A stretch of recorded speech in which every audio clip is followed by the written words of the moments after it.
Okay, so good day.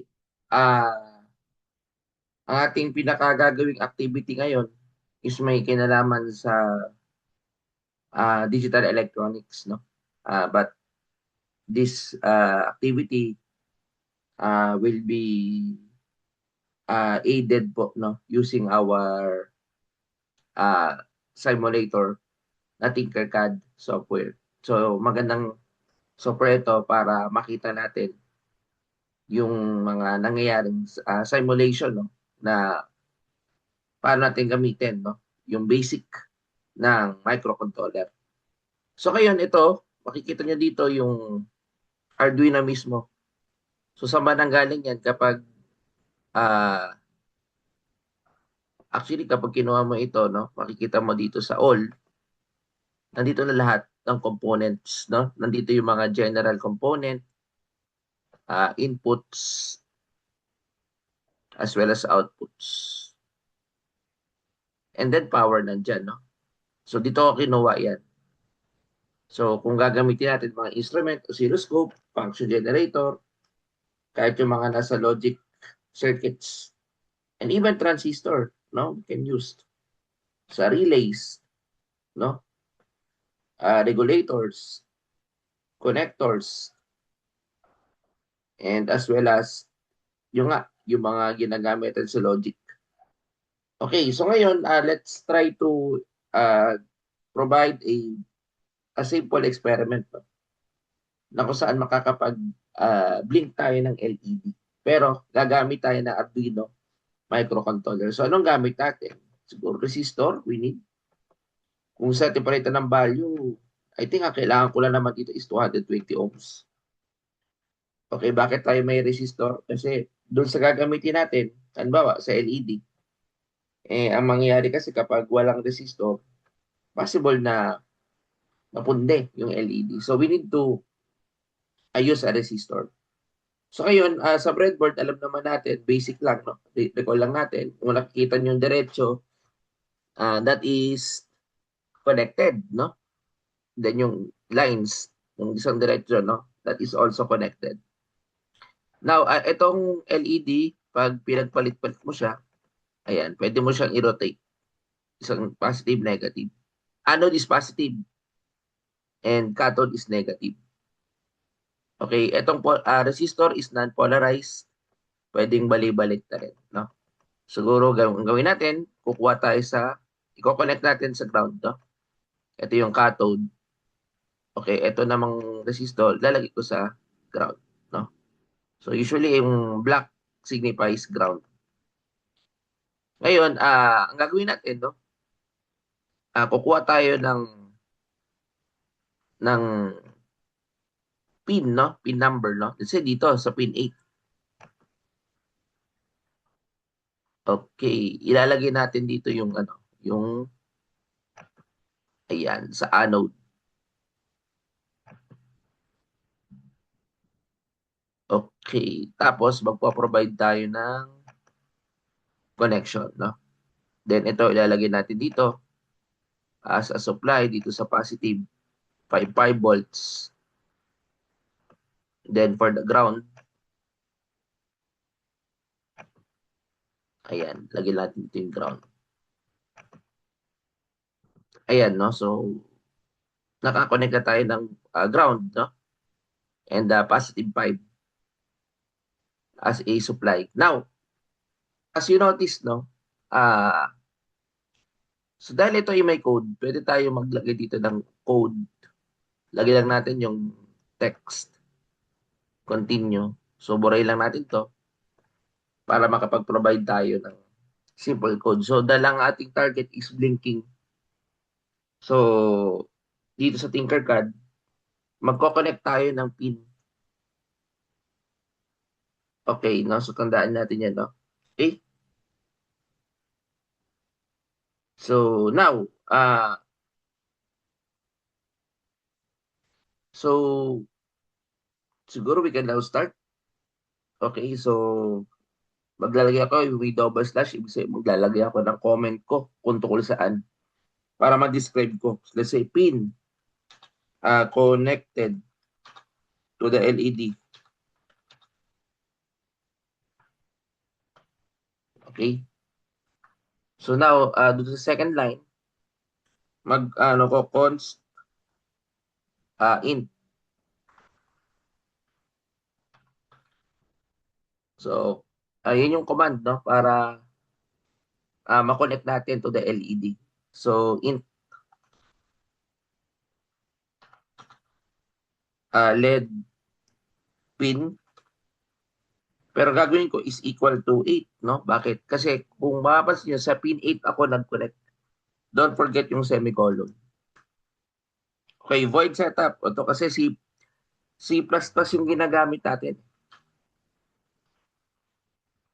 Ito yung mga command, no, na ginagamit. Okay, so open and close parenthesis. Okay, then double slash initialize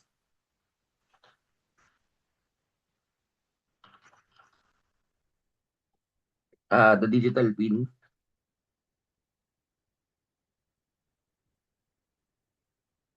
as an output. Okay, so yung double comment, naglalagay ako ng double slash, nilalagay ko kung ano yung magiging comment, no? So output. Tapos, pin mode.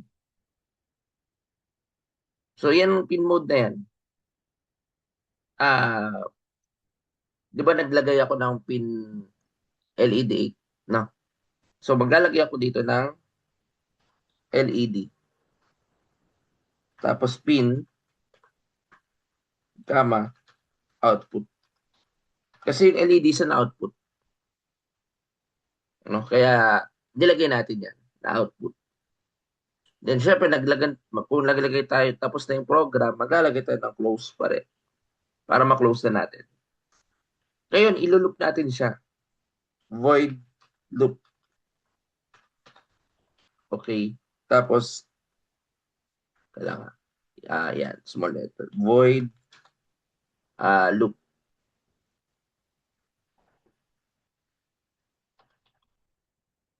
And then,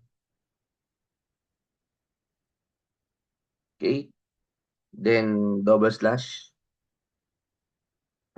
Turn the LED on. Kasi gusto nating mag-blink eh. Ngayon, kumbaga sa to turn it on, we need to digital write.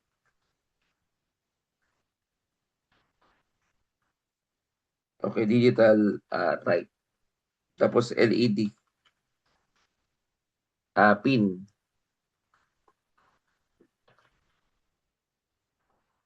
Okay. Tapos high, no? Semicolon. Delay. So, magde-delay tayo, no? Siguro 1,000 lang. Ang 1,000 millisecond ay 1 second. Kaya lalagay ko 1,000. Ibig sabihin nito, mag-wait tayo ng 1 second, no? Ayan. Tapos, para naman mag-off, double slash, no? Turn the LED off. Okay, pagkatapos niyan, na ma-off na natin, digital write.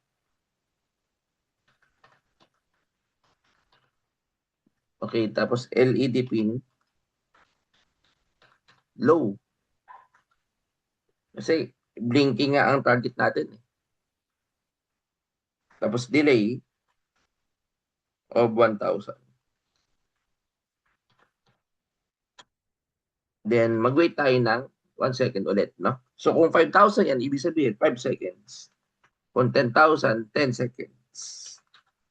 So ganun yung analogy, no? And then closing yan.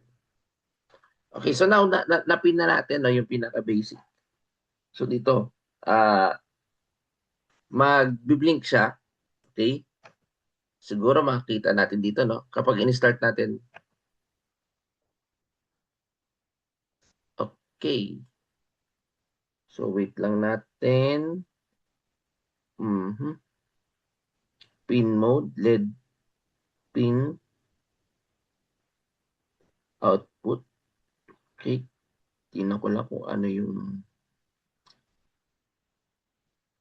mhm.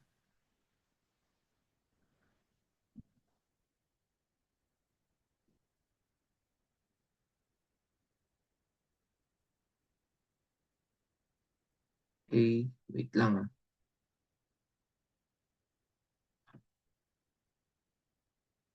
So, sabi dito is LED. Baka lang spelling ata ako. Wait lang yan.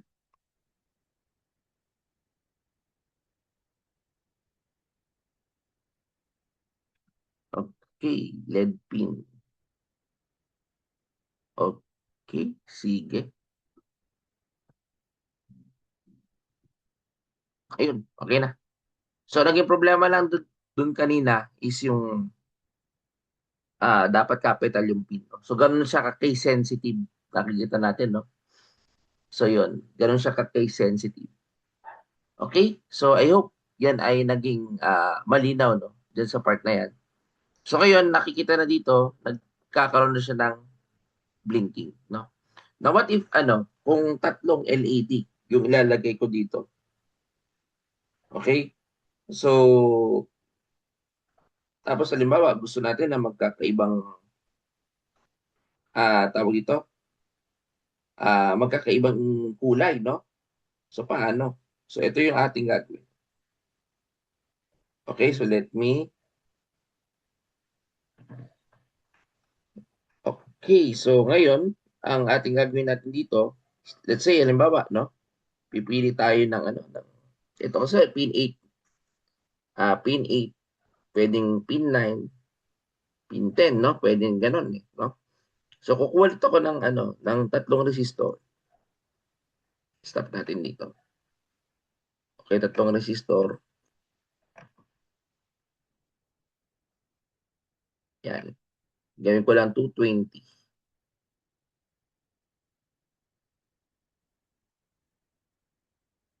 Ayan, no? So, ito rin 220. So, kapag ganyan, okay, so kapag ganyan naman, ayan. So, most likely, ganito ang gagawin, no? Ah, i-connect natin here, let's say dito, kahit saan naman. Then, ito, kay 220 tayo yan. So, pag kinonect ko ito, ayan. Okay, so ngayon, so, ang gagawin ko, i-connect ko yung mga, una dapat, make sure na talagang makonect, no? Sa pin 9, ayan. Okay. So, ito yung pin 9. Ay, wait lang. I-ano ko lang. LED muna pala yan. LED. So, tatlong LED ulit.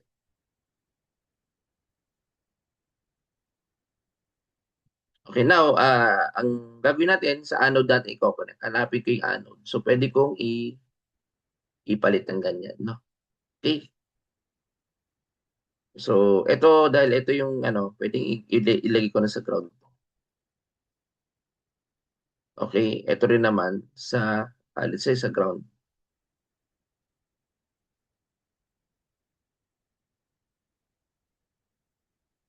Okay, so ngayon, dahil sa ground to, kumbaga sa konektado na sa ground dyan, ito na yung ko-connect doon sa, ah, tawag dito. Dahil ito na yung, ito na yung, dito ko na i-connect, no? Yung cathode. Kasi ito yung cathode, ayan. Or pwede yan, kung nakaganyan, ipaprint ko lang. Ayan.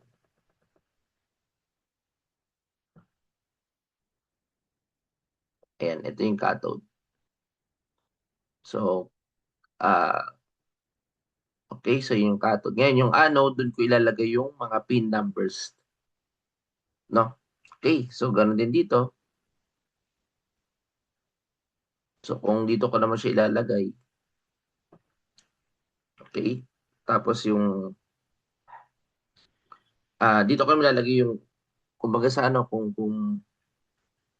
nandito yung ating resistance, no? Dito naman lalagay yung, ano, yung isang cathode. Ayan. Ayan. Yung anode naman ang magiging sa pin, no? Kasi ito yung pin, okay, pin 9, tuloy-tuloy lang. Okay, pin 9.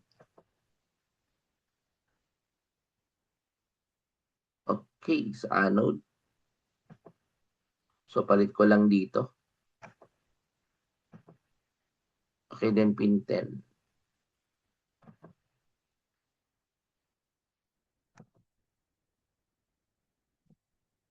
Okay, so, okay, wait lang Dito dapat yan sa, ayan, anode.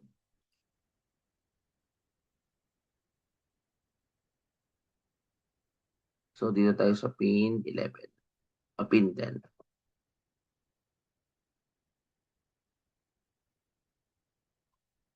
Okay.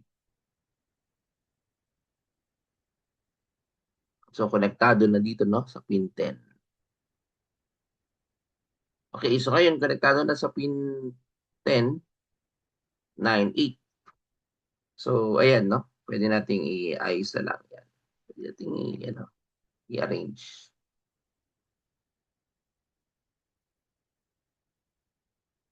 Ayan, konektado sila sa ano. Ayan. So, ngayon, i-code natin. So, magdadagdag tayo ng mga pins, no? Syempre, ito, lagyan natin dito ng ano, ng mga code, no? Kasi LED pin 1, sunod, const, int. So, case sensitive to, no? Kailangan, kung ano yung dineclare natin, o pinto na, sa 9, no? Then, const, int, LED, pin 3. Ayan. So, naka 8, 9, and 10. Tapos, syempre, tatlong pin na gagawin natin. Lahat naman sila output. So, yun, no? Pin mode, pwedeng i-copy ko na lang ito. Papalitan ko na lang yung pin mode, no? O yung pin, o pin 2 ito. Yan. Then, pin 3. Okay. So, i-blink natin, no? So, pwede natin ipagpalit-palit, no? So, ngayon, after nyan, siyempre, mag-digital write ka. Pwede tayo ah, makita paano i-alternate, no? So, sige. So, let's try, no? So, delay 1,000. Okay? LED pin 1 ito. Ayan. Tapos high. Okay. Tapos, let's say, ito namang LED pin 2 maglo-low. No? So, ganun yung ano. O mag-high ito. Let's say high. So para maalalaman natin yung magiging action niya. Okay. So ito naman, let's say for example, ayan, digital right.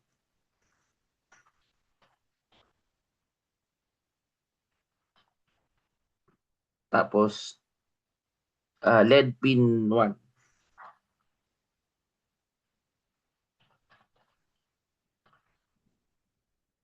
low, no? Okay, so yan, no? Yan yung ano natin. Okay. Para mag-blinking-blinking, no? Tapos lagyan natin ng delay.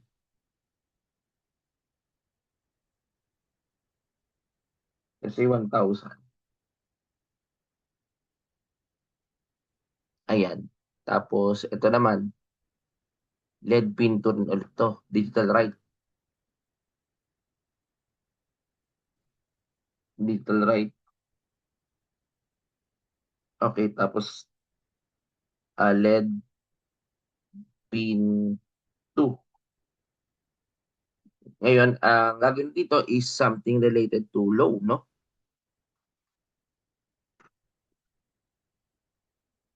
Okay. Tapos, delay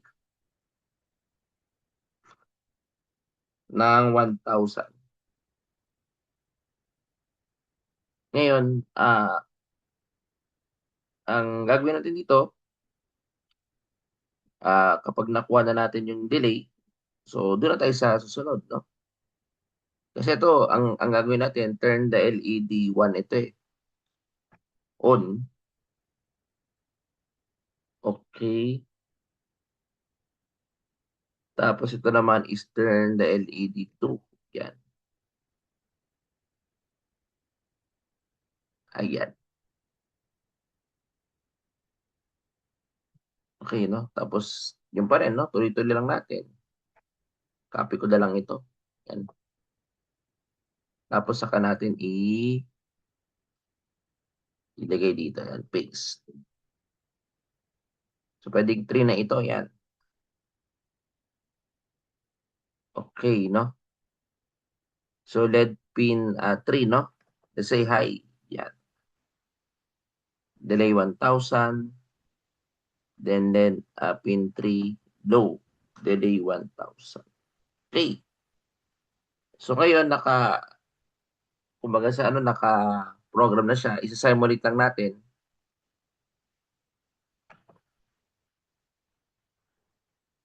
Okay. So, ngayon, tingnan natin, no? Yung magiging, yung respond. Ayan, no? So, nakikita niyo may mga alternating blinking. So kayo, through that, no, pwede na kayo makagawa dyan ng mga traffic light, design ka ng traffic light. Mas ayusin lang siguro yung ano, connecting wire, no? Pero at least dito nakikita na natin yung how to code. Kasi mahalaga naman dito yung coding para saan, then paano natin ginagamit.